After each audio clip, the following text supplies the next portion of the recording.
مساء الخير احبتي، شلونكم؟ شو اخباركم؟ ان شاء الله بخيركم. شباب، اليوم موضوعنا مشكلة حظر الحساب الواتشات. طبعا هي مثل ما نقول مشكلة عادة تصير يعني، بس حسب نوعية الحساب. شوف، نسوي هاي الخطوات مثل ما نقول. تم حظر حسابك او تم تسجيل الدخول عبارة عن رسمي.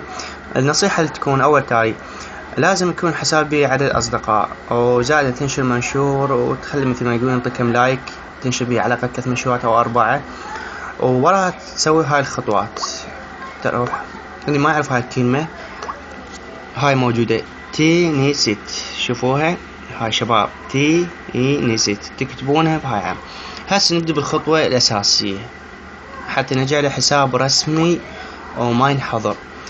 نتابع شغلات المشاير. أول شي تضغطون علامة الزائد، وراها تروحون على إضافة جهات اتصال، وراها تروحون على الحسابات الرسمية، تضغطون هنا تكتبون تي نيست،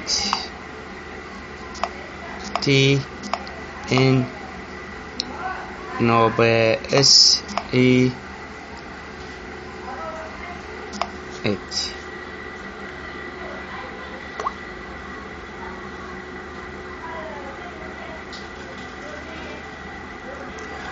تطلبون بحث، الظاهر موقع بالانجليزي، خلونا نلاحظ.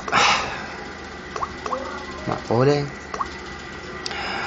تي اي حلو. نفس الخطوات الشباب، وين رحت؟ زائد إضافة جهة اتصال، وعلى الحسابات الرسمية تكتبون تي اي ان اس نوب اي ان ات. شباب طبعا انا متابعهم، لذلك انتم تفضلون تتابعون. شوف تقريبا متابع 62 واحد، يعني لحد الان حسابي ما محظور. شباب شوف تطلع لكم هاي، اختارون عين عشوائي بكيفك. هسه على هاي روح تسوي، تعطيه علامة الصح. ولا شو سوى؟ يقول لك ادخال حساب الرسمي، قلت نعم. راح قبل ياخذ بياناتك مال الحساب ويعطيك دخول مباشر. راح تطلع لك هاي الرسالة الالكترونية. اوكي، هاي بالنسبة لكلمة تنسيت.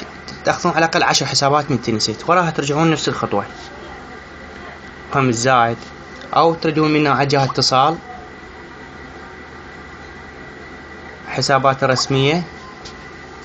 شوفوا شباب، هذين كلهم متابعين 62 حساب، حسابات رسمية، حد حسب ما ينغلق حسابه بي.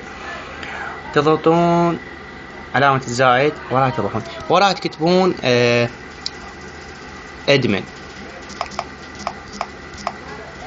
تضغطون كذلك همه هاي كلمة ادمن، تعرفون اكثر شيء.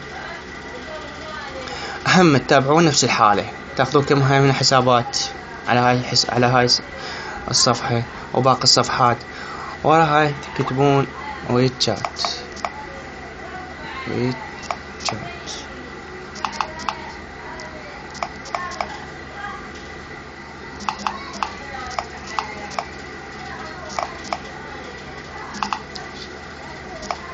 شنو بيه اليوم؟